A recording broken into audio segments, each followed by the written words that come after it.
Good morning, my dear students. This is your science class. Take out your science books. Today we are going to revise chapter 11, the remaining part of chapter 11. The name of our chapter is Sun, Air, Water and Weather. In the previous video we discussed about sun, air and weather. Today we are going to discuss about water. So first we will discuss about evaporation. What is evaporation? The changing of water into water vapor. Water को water vapour में change होना, water से water vapour बनना is called evaporation.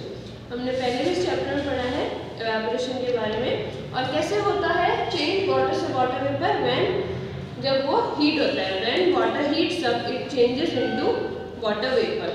तो क्या definition हुई हमारे evaporation की? Changing of water into water vapour is called evaporation. ना अब कुछ फैक्टर्स हैं जो एवेपोरेशन को अफेक्ट करते हैं, मतलब कुछ ऐसी चीज़ें हैं जिनसे एवेपोरेशन पर फर्क पड़ता है, कम होता है या ज़्यादा होता है. वो फैक्टर्स क्या हैं वो हम यहाँ पढ़ रहे हैं. सबसे पहला फैक्टर है टेम्परेचर. टेम्परेचर बढ़ने या कम होने से एवेपोरेशन पे, मतलब पानी के भाप बनने पे क्या फ़र्क पड़ता है वो हम पढ़ रहे हैं. टेम्परेचर से क्या फ़र्क पड़ता है? Water evaporate faster when the weather is hot. जब टेम्परेचर ज़्यादा होगा, जैसे इंडिकेट ज़्यादा होगा, जब टेम्परेचर ज़्यादा होगा तो एवेपोरेशन फास्ट होगा. लेकिन जैसे जब गर्मी ज़्यादा होती है, हमने अपने क्लोथ ड्राई करने के लिए रखे हैं, तो अगर गर्मी ज़्यादा होगी तो जल्दी ठंडे हो जाएंगे ना, मतलब वाटर जल्दी उड़ जाएगा, वाटर वेपर बन जाएंगे, तो हमारे क्लोथ जल्दी ठंडे हो जाएंगे, जल्दी सूख जाएंगे. तो टेम्परेचर जितना ज़्यादा होगा, मतलब हॉटनेस जितनी ज़्यादा होगी, एवेपोरेशन उतना फास्ट होगा. नेक्स्ट है हमारा विंड. विंड से क्या फर्क पड़ता है? मतलब हवा से एवेपोरेशन पे क्या फर्क पड़ता है? जितनी ज़्यादा हवा होगी, हवा जितनी तेज चल रही होगी, उतना एवेपोरेशन फास्ट होगा. ज़्यादा विंड से एवेपोरेशन फास्ट होता है. अब आप एग्जांपल ये देखिए कि आपने अपने क्लोथ्स ड्राई होने के लिए रखे हैं एक रूम में जहाँ पे फैन नहीं है. वहाँ पर आपके क्लोथ्स जल्दी ड्राई होंगे, या जहाँ पर आपने फैन चला रखा है उस रूम में आपके क्लोथ्स जल्दी ड्राई होंगे. कहाँ पे क्लोथ्स जल्दी ड्राई होंगे? यहाँ पर फैन चल रहा है. क्यों? क्योंकि वहाँ पर विंड है, वहाँ पर हवा है, तो हवा चलने से एवेपोरेशन फास्ट होता है. नेक्स्ट है एक्सपोज्ड एरिया. एक्सपोज्ड एरिया मतलब कितने पार्ट में एवेपोरेशन होना है. एक छोटे से ग्लास का एवेपोरेशन होना है तो कैसे होगा, या अगर एक बड़े टब में से एवेपोरेशन होना है तो कैसे होगा? The rate of evaporation is faster when the surface is large. अगर हम एक ग्लास में से एवेपोरेशन कराना चाह रहे हैं और एक बड़े टब में से एवेपोरेशन कराना चाह रहे हैं, तो फास्ट किसमें होगा? टब में एवेपोरेशन फास्ट होगा. क्यों? क्योंकि सरफेस एरिया मतलब एरिया यहाँ पर बढ़ गया है, तो एक्सपोज एरिया बढ़ने से भी एवेपोरेशन फास्ट होता है. नेक्स्ट है हमारा ह्यूमिडिटी. ह्यूमिडिटी क्या होता है पहले ये पढ़ लेते हैं. The amount of water vapour contain in the air is called humidity. मतलब हवा में कितना वाटर वेपर है, हवा में कितने वाटर वेपर है, इसको हम क्या कहते हैं? ह्यूमिडिटी कहते हैं. The process of evaporation slows down. तीनों में हमारा एवेपोरेशन फास्ट हो रहा था, टेम्परेचर में भी, विंड में भी, एक्सपोज एरिया में. लेकिन ह्यूमिडिटी में एवेपोरेशन कम होगा. जितनी ज़्यादा ह्यूमिडिटी होगी एवेपोरेशन उतना स्लो होगा. अब ह्यूमिडिटी आप कैसे समझ सकते हैं? ऐसे समझिए कि एक नॉर्मल सनी डे पे आपके क्लोथ जल्दी ड्राई हो जाएंगे, या रेनी डे में जल्दी ड्राई हो जाएंगे. बारिश के मौसम में क्लोथ जल्दी ड्राई होंगे, या धूप के मौसम में क्लोथ जल्दी ड्राई होंगे? बारिश के मौसम में जल्दी ड्राई हो जाएंगे ना. क्यों?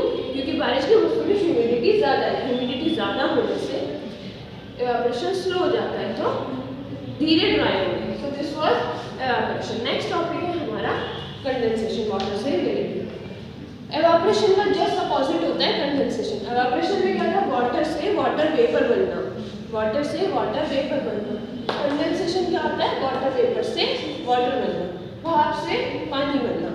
होगा कब? ये कब हो रहा है? जब हीट हो रही है, जब हमने पानी गर्म किया, पानी की भाप बन गई, वाटर से वाटर वेपर बन गए. कंडेंसेशन कब होगा? जब ठंडा करेंगे, जब टेम्परेचर कम होगा, तो टेम्परेचर कम होने से पानी की भाप से पानी दोबारा बन जाएगा. अब फॉर्म्स ऑफ कंडेंसेशन हमारे चैप्टर में है. एवेपोरेशन और कंडेंसेशन के प्रोसेस से ही मिलाकर रेन होती है. अब हम पढ़ रहे हैं फॉर्म्स ऑफ कंडेंसेशन. कंडेंसेशन क्या होता है? भाप से पानी बनना, मतलब ऊपर से पानी का गिरना. जैसे एक रेन है, रेन भी एक कंडेंसेशन की फॉर्म है. कैसे? क्लाउड्स में वाटर के वेपर्स इकट्ठे हो जाते हैं, और जब वेदर ठंडा हो जाता है, टेम्परेचर कम हो जाता रेन समझते हैं, बारिश समझते हैं।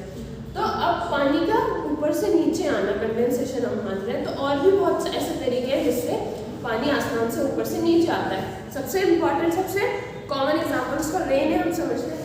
एक होती है फॉग, फॉग समझते हैं, जो कोहरा पड़ने लगता है, वो होती है फॉग। आपकी बुक में पेज 63 पर बताया गया फॉग इज अ क्लाउड, जब बहुत ज़्यादा ठंड होती है तो एक क्लाउड बन जाता है जिसे हम फॉग कहते हैं। Next is due. ड्यू जब वाटर की छोटी छोटी ड्रॉपलेट्स नीचे गिरनी स्टार्ट हो जाती है, इसमें फ्रॉस्ट है, हेल और स्नो। स्नो भी जैसे बर्फ पड़ती है, तो ये सब हमारे फॉर्म्स है किसके, कंडेंसेशन के ना। ये इवेपोरेशन और कंडेंसेशन हमारा टॉपिक था। नेक्स्ट है इसमें हमारा प्योरिफिकेशन ऑफ वाटर। हम वाटर को प्योर कैसे कर सकते हैं, पहले ये पढ़ लेते हैं कि वाटर को प्योर करना ज़रूरी क्यों है। अब पानी गंदा कैसे होता है, सबसे पहले वाटर बिकम्स पोल्यूटेड। पानी कैसे गंदा होता है, इसमें मड होती है या जर्म्स होते हैं या सैंड पार्टिकल्स या कोई भी वेस्ट अगर पानी हो जाता है तो हमारा पानी पोल्यूटेड हो जाता है, खराब हो जाता है, गंदा हो जाता है। अब उसको साफ क्यों किया जाना चाहिए, क्योंकि अगर हम गंदा पानी पी लेंगे तो हम बीमार हो सकते हैं, हमें बीमारियां हो सकती हैं। तो पानी को प्योर करने के हम कुछ मेथड्स यहाँ पढ़ रहे हैं, जिसमें सबसे फर्स्ट मेथड है हमारा बॉइलिंग। सबसे कॉमन और यूजफुल मेथड है बॉइलिंग। क्या होता है बॉइलिंग में, पानी को बॉइल करने से उसके जो जर्म्स होते हैं वो किल हो जाते हैं और पानी प्योर हो जाता है। नेक्स्ट हमारा सेडिमेंटेशन एंड डिसिपेशन, हमने पहले ही पढ़ा है, इसका डायग्राम आपकी नोटबुक में बना होना चाहिए। क्या होता है सेडिमेंटेशन डिसिपेशन में, हम पानी को थोड़ी देर रख देते हैं जिससे उसकी जितनी भी इम्प्योरिटीज होती है वो नीचे बैठ जाती हैं और थोड़ी देर बाद हम पानी को दूसरे बीकर में शिफ्ट कर देते हैं। तो प्योर पानी एक दूसरे बीकर में शिफ्ट हो जाता है, जितनी भी इम्प्योरिटीज होती है वो पहले वाले बीकर में रह जाती है, तो हमें इसमें प्योर पानी मिल जाता है। नेक्स्ट है फिल्ट्रेशन। हमारे घर में जो आरओ होते हैं वो इसी प्रोसेस पे काम करते हैं। क्यों लगाते हैं हम आरओ फिल्टर्स क्यों लगाते हैं, जिससे पानी प्योर हो जाए और हम बीमार ना हो। फिल्ट्रेशन उसी का नाम है।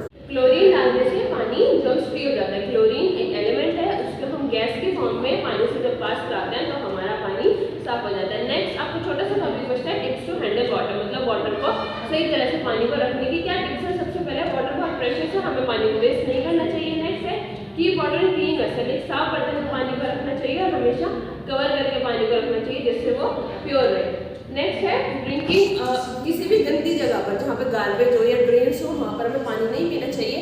पॉसिबल है कि उसके जर्म्स हमारे पानी में आ जाए और हमें बीमार कर दें। नेक्स्ट है हम जिस भी चीज़ में पानी रखते हैं वो वेसल्स हमें टाइम टू टाइम साफ करते रहने चाहिए। हमारे घर के ऊपर वाटर टैंक्स भी होते हैं, वो भी हमें रेगुलरली साफ करते रहने चाहिए। So this was all your chapter about sun, air, water and